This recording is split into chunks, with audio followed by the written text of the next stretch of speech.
Hello, welcome back to Interesting and Sexy, a podcast dedicated to spreading the awareness and visibility of intersex people, as well as discussing issues/experiences about queer life being different and all other things one might find interesting and sexy. Today we have a really awesome guest, as per usual. His name is Morgan Carpenter, and there's a lot of exciting work that he does, and I will let him explain it. So here we go. Hey, Morgan. Hey, how you doing? I'm really well. How are you? I'm good. Glad to be with you this sunny afternoon where I Yeah. am, Oh, anyway. well, it's raining and miserable where I am, but that's just Melbourne. I'm really excited to Uh, have you on today. You're a pretty influential person in the intersex community. oh, that sounds like it's quite pretentious, but No, not at I do what I all. can anyway. So Morgan, as we jump into this, do you want to tell everyone a little bit about yourself? Who is Morgan? How do you identify? And what are you about? Oh my gosh. Well, name's Morgan Carpenter. I live on Bundjalung country, land of the Wujibol, we have our people in northern New South Wales. And uh, I have a personal history of medicalization, which I really struggled with a lot. I'm now in my mid to late 50s, Mm-hmm. but when I was a young adult, I was, diagnosed with a few different terms. And I began testosterone very early on. And then a year later, I had the first surgery. Within 4 months, I then had 4 surgeries. And at the end of that, I had a mental health diagnosis as well as, a series of physical diagnoses. Mm-hmm. And it was only at that point where I really sought help for my mental health. And I was in counseling for quite a few years afterwards. And it really struck me how I would have benefited so much from having access to support at the time I was first diagnosed, Mm-hmm. Mm-hmm. and before I had even hormone treatment and the surgeries that I had. Mm-hmm. And so since that time, which is a time before a lot of current terminology, before the clinical language of disorders of sex development, it made me think that I wanted to get involved in trying to help create community and help ways in which people can help each other Mm. to understand ourselves better Mm-hmm. and understand really what it is that we want to seek for ourselves, before we are forced to make decisions about how our bodies should be treated. Mm-hmm. So really that kind of personal experience of medicalization Mm-hmm. um, led to me getting involved in advocacy. Mm. And today I'm executive director of Intersex Human Rights Australia, which is an organization by and for people with intersex variations.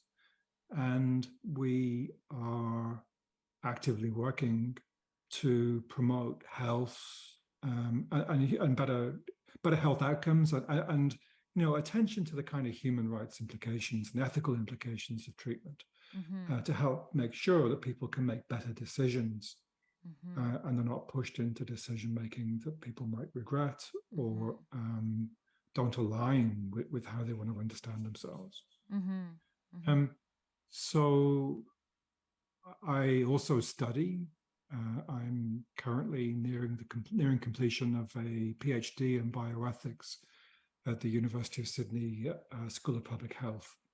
That's And awesome. that's been its own journey of discovery for me, discovering really more about how medicine works, Mm-hmm. um, and understanding better how to influence how it works and how to change how it works.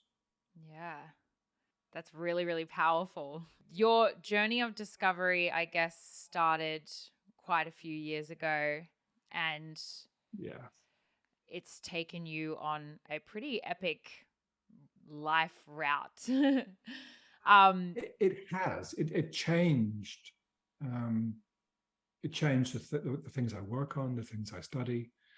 Actually, it's not so much the period of diagnosis itself that did that, or the experience of counselling and support. It was getting involved in advocacy and feeling that actually I needed to know much more about how things work to try and change things. Yeah. Yeah. Nice. I guess I want to ask, like, in your journey, and coming to terms with or hearing, I guess, intersex for the first time and identifying with that, how did that impact your perception of gender and sexuality and everything as you knew it before that point? Well, that raises so many interesting questions, which I think are really kind of good to unpack.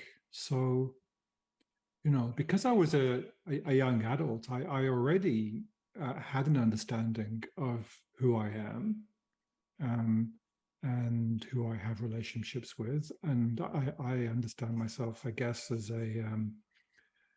a queer, sometimes bi, sometimes gay, cisgender man with an innate variation of sex characteristics.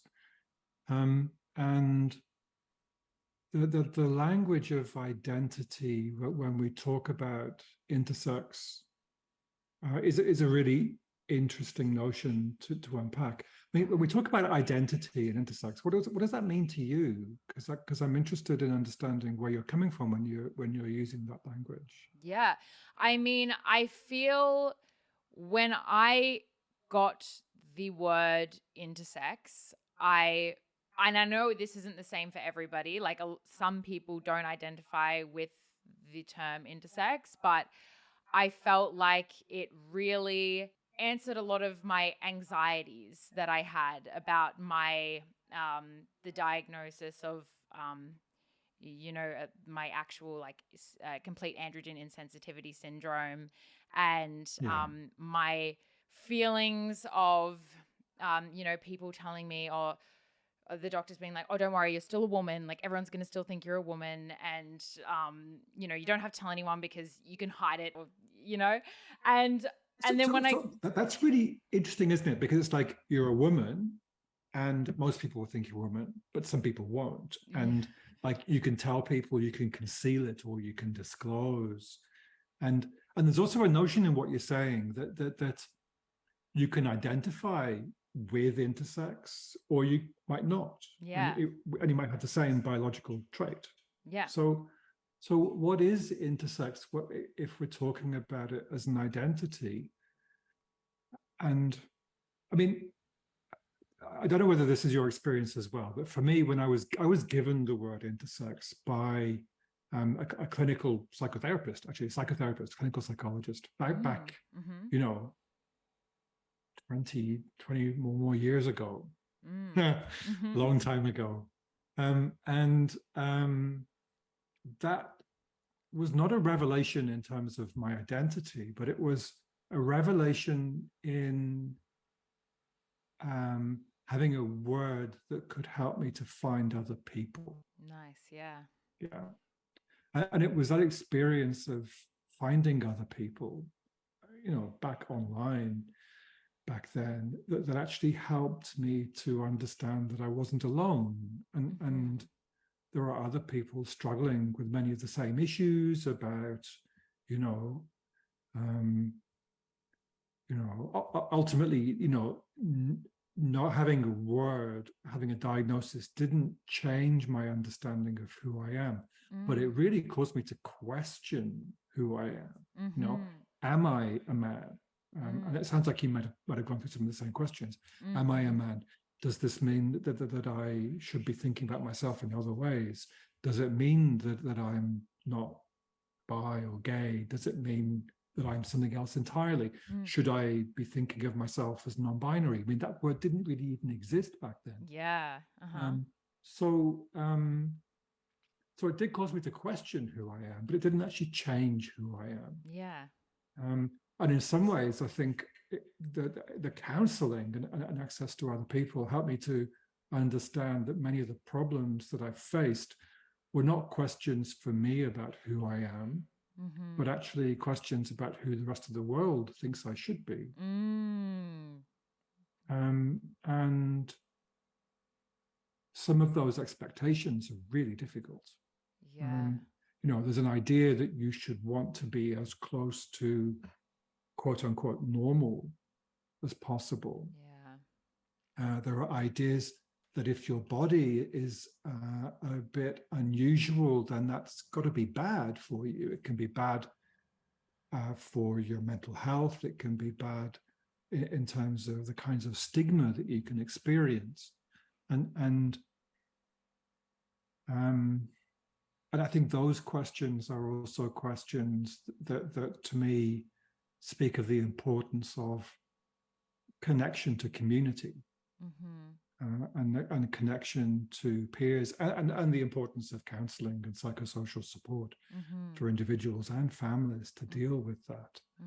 Because, as a young person, I was making decisions based upon people's expectations of who I should be, and ideas that my body didn't fit in. And in many ways, my body still doesn't fit in, yet I have scarring from surgery as well as other visible signs of difference.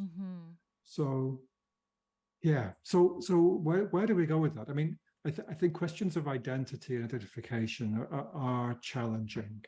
And I think for me, having a sense of identification with a community, I think, is beneficial for all of us.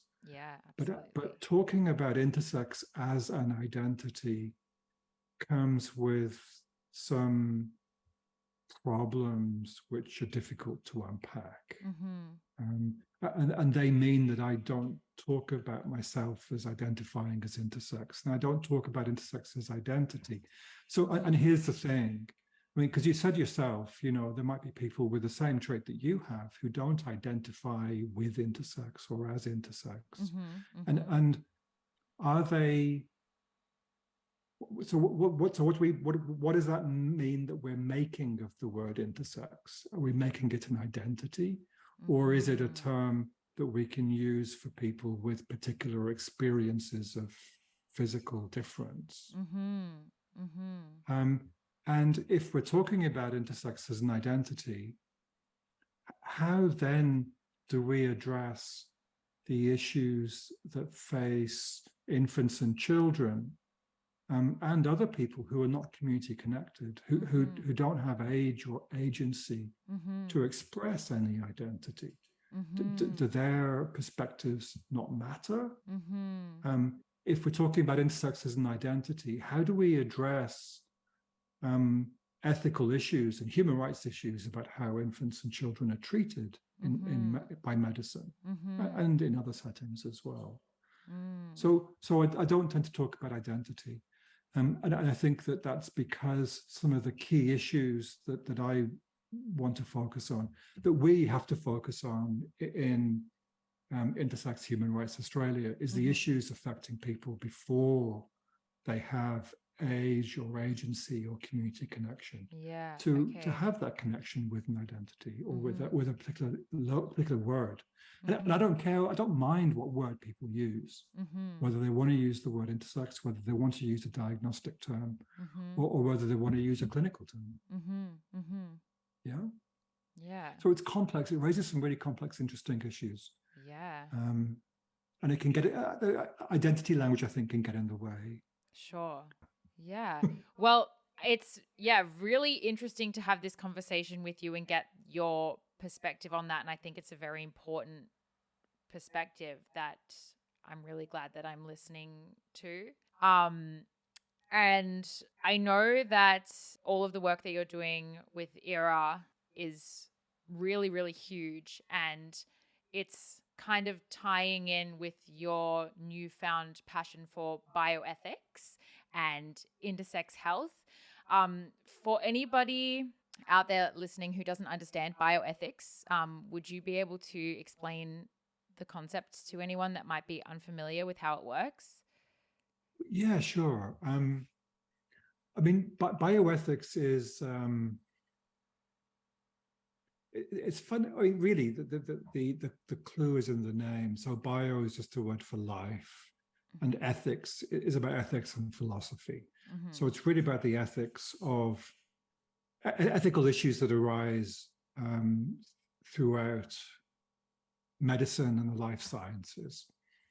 So really, it's about looking at philosophical, social, and legal issues in medicine Mm-hmm. and other life sciences, and considering questions about how people should be treated.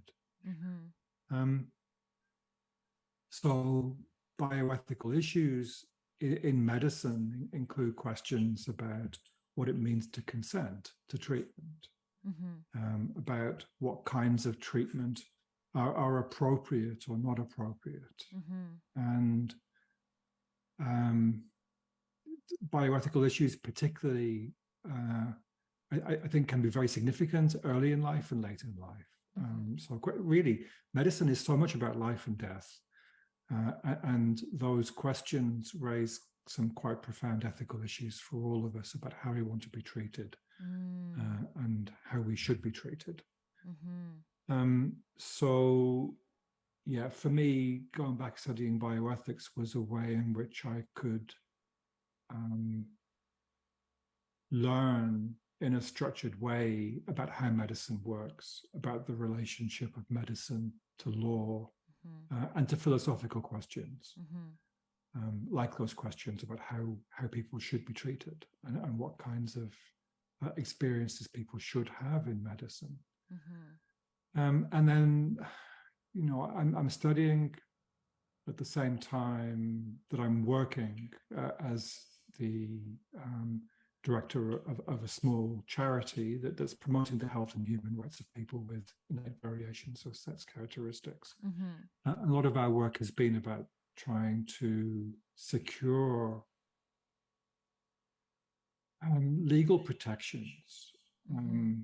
particularly for infants and children, Mm-hmm. but also adolescents and some adults, because we know that across Australia and in other places, there is a tendency for clinicians to intervene early in the lives of children Mm-hmm. to make their bodies appear more typically female or more typically male. Mm-hmm. And, you, me, and other people have experienced some of those interventions. Mm-hmm. And we know that when we experience medical treatment that we maybe would or wouldn't have chosen for ourselves before we have the agency to decide for ourselves, and that can have really significant consequences for our mental health, Mm-hmm.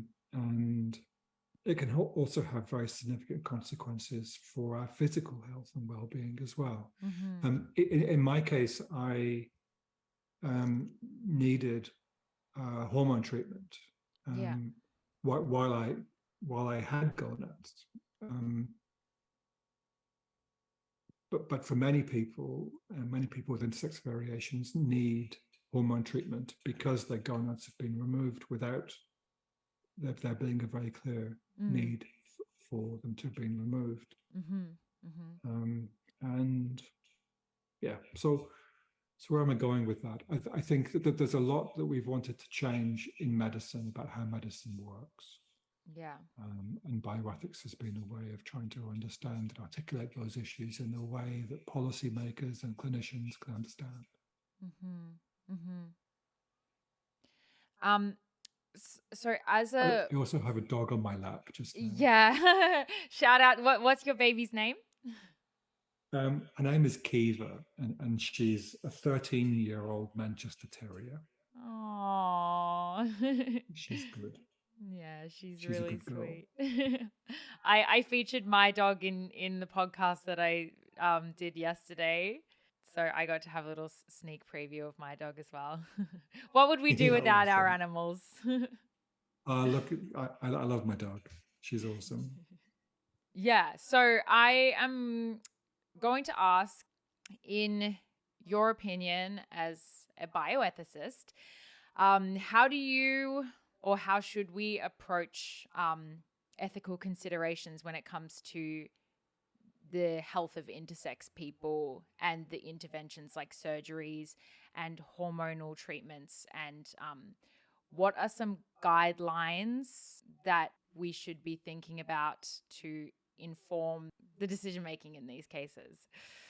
Yeah, look, that's a really, really important question. So, and here's my view. I mean, fundamentally, I think we should be making sure that as far as is practicable, to the maximum extent possible, everybody should be able to make their own decisions about their own bodies, in line with their own values and preferences. Yeah. The problem is that it doesn't happen for people with intersex variations. It is the norm still for infants, children, and adolescents to undergo surgical and hormonal interventions without personal informed consent. And those interventions can have a profound impact on their lives, like they have on my life and like they have on many of us. Yeah. And medicine has been resistant to change. There are some hospitals where some staff have suggested that medical practice has changed. Often when clinicians say that they're being quite vague about what has changed, including vague about what practices were before and what they are now. Yeah. We have evidence of continuing medical practices of concern at Intersex Human Rights Australia. And we have that evidence from talking with individuals and families, from reading clinical journals, and from talking with clinicians. So we have quite a robust evidence base showing that medical practices still happen around Australia that are not necessary for physical health and well-being, that take place before people have age or agency to make their own decision, and that have irreversible effects. So we could talk about guidelines. The thing about guidelines is that guidelines are only ever a guide and offer space for clinicians to make their own, to exercise their own judgment about what they think should happen. So guidelines, unfortunately, are not going to change this problem of medical treatment without personal informed consent. Yeah. Guidelines, even in the case of high burden childhood conditions in Australia, are typically not followed. So we have made a long-standing call for legislative reform to set a framework for what it is okay for children and adolescents to have before they're able to consent. And the ACT is the first jurisdiction to pass legislation. Yeah. It's been a huge piece of work, and I'm sure Mimi has talked about that. Yeah. And Mimi has been involved in it. I've been very closely involved in that work for about 5 or more years. It's been a long, slow process to get to the point of having law reform. But what that law reform does is essentially try and ensure what I said, that to the maximum extent possible, people are able to make their own decisions about their own bodies. So it doesn't interfere with urgent medical intervention for physical health or well-being. Emergency treatment is still okay. But most other treatments that are often talked about as for psychosocial rationales or social and familial integration, those can't happen without personal informed consent. And there'll be there is a kind of an oversight committee being established to review evidence and approve treatment if clinicians think it's warranted. And if there is a question mark about whether it's needed or not. That's incredible that the work that intersex activists are doing to change that, and to think that this legislation was passed in the ACT. It's like, part of it's like, yeah, it's about fucking time that happened, excuse my French, but the other part is, it's just, it makes me so happy, and it's so powerful that this is such a huge step in hopefully changing lives of people, so that they don't have to go through what the older generations of intersex people were going through. You must be feeling, everyone at ERA, like really, really over the moon that your efforts have made such it's extraordinary. It really is. I mean, you know, it's relief, it's joy, and it's transformative. And it makes me feel much better about knowing that children in the ACT, the treatment they will receive will have to be properly evidenced, and to the maximum extent possible involve children in decision making. And you know, the reforms in the ACT are not just about law reform; they are also investing in psychological support, psychosocial support. Because we know that stigma is challenging. We know that parents can have lots of questions about what this means for their child. And psychosocial support for individuals and families can help them to deal with stigma, and also help people to understand their own values and preferences. Really, you know, have people to think through how they want to live in the world, and help them to make sure that the treatment they're receiving is what they will want and benefit from. I think it's also worth saying that it's not just about what older generations are going through. So we know that in many parts of Australia, infants and girls with complete AIS are still subjected to gonadectomies. And we have concrete evidence of this, particularly in Queensland. And those surgeries are often justified through an appeal to concerns about cancer risks, which make the surgery seem necessary and urgent. I mean, you know, what parent doesn't want to make sure that their kid won't have cancer? Do you know?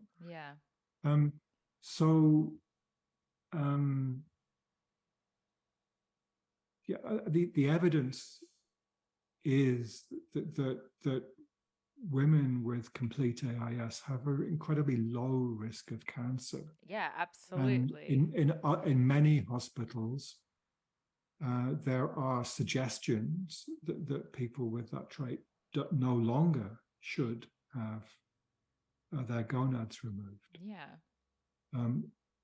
But the evidence is that that's really variable. While we're talking about the approaches that we take in the health and well-being of intersex children and people in general, I want to touch on language in the medical community, and how the language that healthcare professionals use can significantly impact your experience of being intersex. And in your opinion, how do you think that we can promote more inclusive and affirming language in medical settings to ensure a more empowering and respectful interaction between a medical professional and an intersex patient?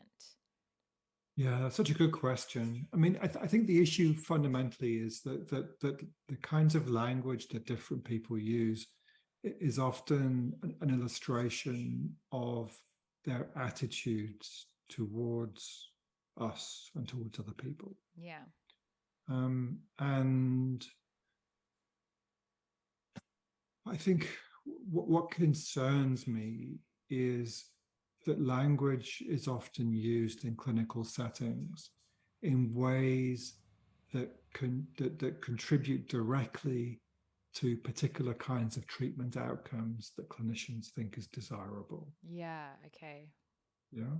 So language essentially can be used in ways that lead people towards a particular kind of conclusion about medical treatment. And what I'm thinking of here is the use of language around a diagnosis or the clinical umbrella term disorders of sex development, and language about the kinds of treatment that might be warranted or stated to be warranted, that lead parents to consent to surgery on their children.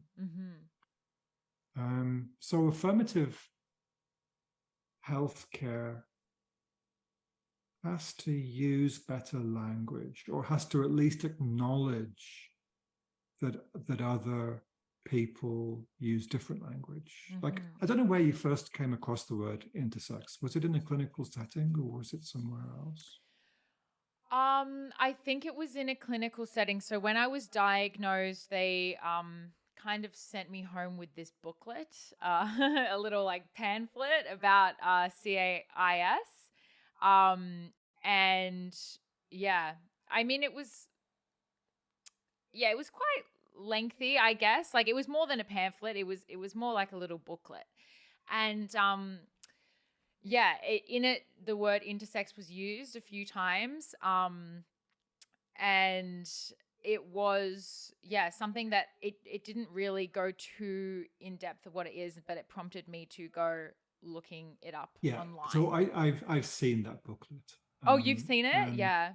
Yeah, it's got like a bright yellow cover. Okay, yeah. I barely remember it because it was like 10 years ago, and it was in that time it was just like, whoa, what the hell is happening to me? So yeah, but I remember there was like little drawing or something like this. Yeah, so that booklet actually is quite old. I think it predates the clinical language of disorders of sex development. Right. And it uses, doctors use the word intersex up until about 2006. Excuse me. But then they stopped for various reasons. Yeah.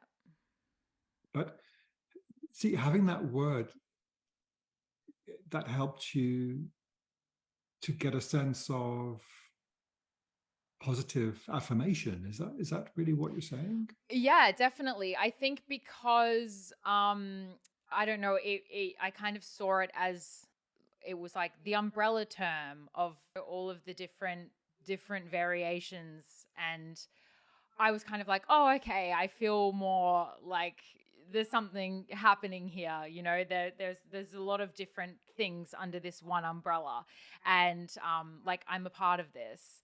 And then being a part of this is really important, isn't it? Because that's where you get a sense of community and belonging. Exactly. Yeah. So that's really why the word is important. Yeah. Because it connects you to other people. And without that word, you can be disconnected, and you maybe don't have that sense of community connection. So so I mean, that actually is why why your podcast is so important, because it helps to get the messaging out in the world about the kinds of experiences that we have and the kinds of support that people can avail of. And the sense of community that people can have if they reach out. So, and you know, also, I mean, particularly for people my age, we still come across regularly people who have not been told the truth about their diagnosis. So I know people, even with complete AIS, who were told that they had a hysterectomy as a young adult, you know, when they never had a womb or ovaries. Oh my God. And that there are people in our community who only found out in their 50s the actual word for their diagnosis. Yeah. Wow. And if you think about that kind of sense of isolation that people will have, that they're trying to talk about their experience when they haven't got the language that describes what they've actually been through, how difficult that is. Yeah. Yeah. And to me, talk about this from a bioethical perspective. I mean, if you're told you need a hysterectomy when you actually have complete AIS, then you're not actually making an informed decision about treatment. Yeah, totally. So you can't actually give informed consent. Mm-hmm. Yeah. It raises so many ethical questions about how people have been treated and mistreated. Yeah. That really, for people that age, are only solved by, media and other information that can actually help people to make sense of their own experiences. Yeah. Yeah.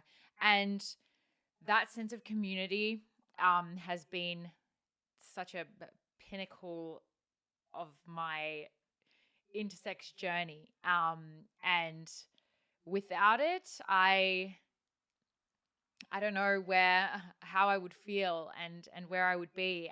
And I know, like, everybody listening to this probably knows that I went over and met a few people when I was a teenager. And before that point of meeting other people and connecting with other people, it was that isolating feeling of just no one's ever going to relate to this. What the heck is going on in my life? And then when you find that community, and then, or even looking up the word intersex and seeing the huge umbrella of all of the different variations, and you just feel like, I don't know, how do you describe community? Safe, connected, secure. You feel at peace almost. Yeah. Yeah. We all benefit from knowing there are other people that have been through what we've been through. Yeah, exactly. And have similar experiences. And we do learn from each other. There's as well as Intersex Human Rights Australia, there's also Intersex Peer Support Australia. And the current president, Michelle, is just phenomenal. Yeah. And I mean, I went to my first meeting of that organization, I think probably 10 years ago. And yeah, it really gave me that sense of connection to other people. In a way that I hadn't had in a real world situation before. I'd been connected to people online, but it was really having that face-to-face contact with other people. Yeah. That was transformative. It really is transformative. And I've used that word a couple of times today. That really is what psychosocial support is about, and that can be in a clinical setting, but it's very poorly done in hospitals. The ACT is investing in psychological and psychosocial support. That's great. But you need that peer connection as well. Absolutely. And for people that might be listening to this, there's this really great program that Bonnie Hart in Intersex Human Rights Australia is running called Interlink, which is a way to connect with others and talk about these issues. So there is support available, and I think it's a really good experience, I think. Or it should be a really good experience. Yeah. And I want to just let everyone know that I know, Morgan, you're very modest and humble, but you are the designer of the Intersex flag, which is a symbol that is now used worldwide and brings together the community. Are you able to share with us the inspiration behind the design and kind of the meaning of the intersex flag and what it means for the intersex community? Because it does bring us all together, and the people who really stand true with that word intersex. This is such a powerful symbol for our community, and it just makes you think about the roles that symbols play in visual representations like flags for advocacy efforts, and why is it important to have a flag, and the impact that it has on the community and everything. So do you want to, sorry, I'm going off on a little bit of a tangent, but do you want to just, tell us about the inspiration and, why is having a flag important? Oh, again, thank you for these questions. The flag is 10 years old this year, this month, 10 years It old. was really recent, the And birthday. and when I designed it, it was kind of a bit of a thought experiment. Like I was struggling with symbols because back then, when you saw media do a report on intersex people, sometimes they'd use the trans flag or a trans symbol. Yeah. Sometimes they'd use symbols that bi people use. Yeah. And often you'd see toilet door symbols. Yeah. And as if they're trying to raise a question, which toilet should we be using? As if we're all going to use the same toilet. Yeah. But yeah, so I did want to create something that I thought would address the issues that I think are important. So for me, a lot of people think intersex or a body that's different, or that has mixed traits. Does that mean we're between something? And I tire of that notion. I really wanted to try and create a symbol that was instead about completeness or wholeness, in the sense that we didn't have to be anything else. We didn't have to be anything that we don't want to be. Yeah. And I wanted it to be a symbol that's ultimately about bodily autonomy and bodily integrity, about us making our own decisions for ourselves and having that potential to make our own decisions. So that's really what it's about, and it's a purple circle on a field of gold, on a field of yellow. Yeah. And the colors, certainly back then, I mean, now we've seen them used in different spaces for different reasons, but back then they didn't have a strongly gendered association at all. Yeah. I don't know if you can see, people on the podcast probably can't see that my room is quite yellow. Yeah, You have yellow walls. I kind of like it. It's a bright, cheerful color. Yeah. And there's also a connection with a friend of mine called Marnie Mitchell, who has talked about the color yellow and the associations that it brings back for them about when they were growing up. And purple is a complementary color. Yeah. I did try green, actually. I was thinking at one point of a green circle on a yellow background, but that didn't work out. Yeah. Yeah. Well, I like purple and yellow. I think because of their complementary, and actually before I had even known about the intersex flag, my favorite colors were purple and yellow. And then I was like, well, that's very fitting that this flag is purple and yellow. Look, that's a lovely coincidence. Yeah. I know that not everybody will feel that way about the colors, but I think it is important to have symbols that are our own and that can bring us together, and can be about issues that we share in common with each other. We don't share a gender, we don't share a sexuality, but we share an experience of having a body that's seen as different. Yeah. Wow, that's powerful. Yeah. Yeah, I really like that.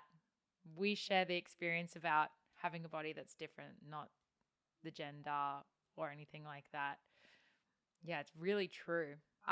So for the future of intersex advocacy, what do you envision are the most important areas of focus in intersex advocacy and human rights work, and what changes and improvements do you want to see? Again, really big questions and really good ones. So we're a federal country with 8 main states and territories. And this year, one of them has passed legislation to make sure that medical treatment respects our human rights. Yeah. And they are investing in psychosocial support. And we need those same reforms to be implemented in Victoria, in New South Wales, in Queensland, and the rest of the country. So there are still 7 jurisdictions that have not implemented those reforms. Yeah. And your listeners can help by reaching out to your local MPs and senators and calling for reform. You can talk about the ACT as the model for this, and they've enacted legislation, that they've shown that it's important to legislate. They've shown it's possible to legislate. Yeah. We also need that investment in psychosocial support across the whole country. Currently, Interlink is a new national project that we run, that Bonnie Hart runs for ERA. We need to expand that program so that more people can participate. And that program needs to be integrated with hospital-based services, hospital-based psychosocial and support services. Yeah. So that there is a seamless connection between what happens in clinics and hospitals and people being able to access peer and family support. So that requires resources, and it requires legal change to underpin changes to clinical practice.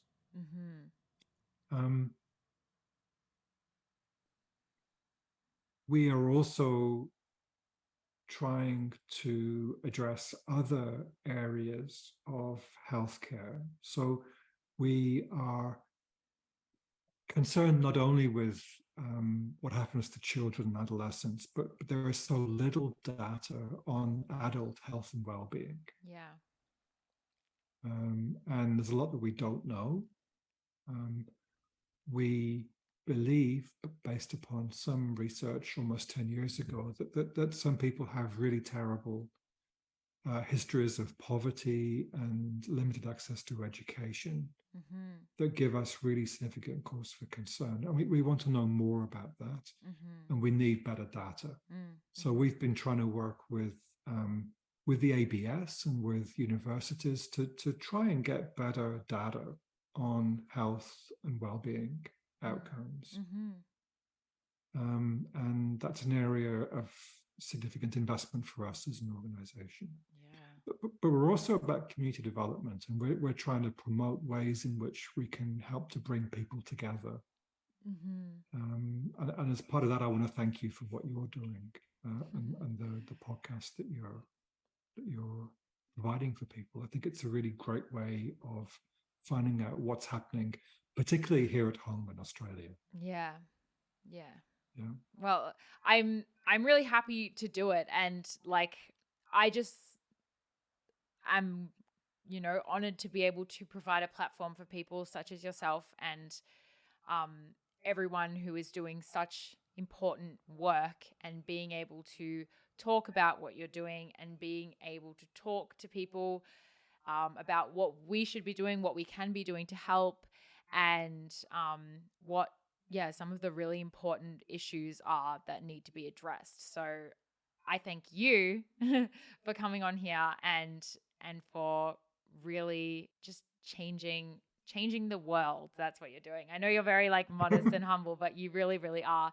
So yeah, Ugh. so many people have you to thank, and everyone at ERA and all of the intersex activists. And I'm just glad that I get to be able to do this and to elevate these voices of our community, which was so marginalized and, not recognized for too long.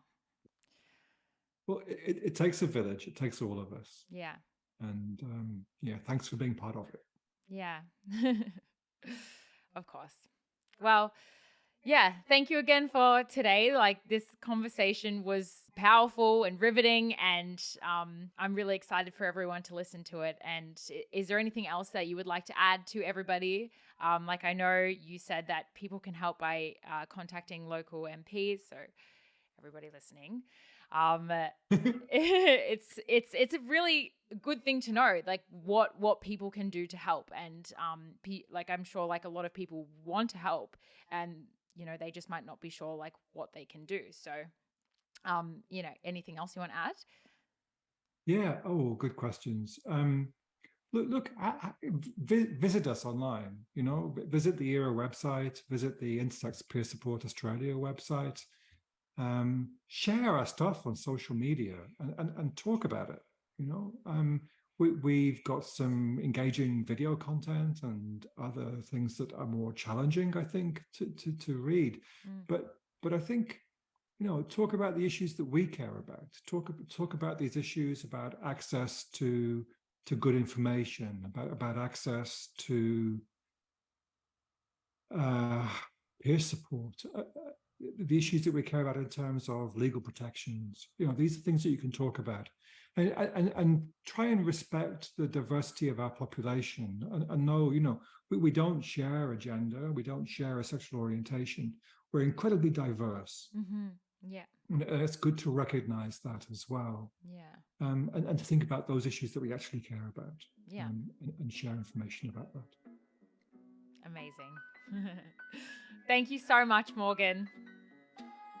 Oh, you're really welcome. Look, I've really enjoyed spending this hour with you, and thank you. Me too. Yeah. Thank you so much.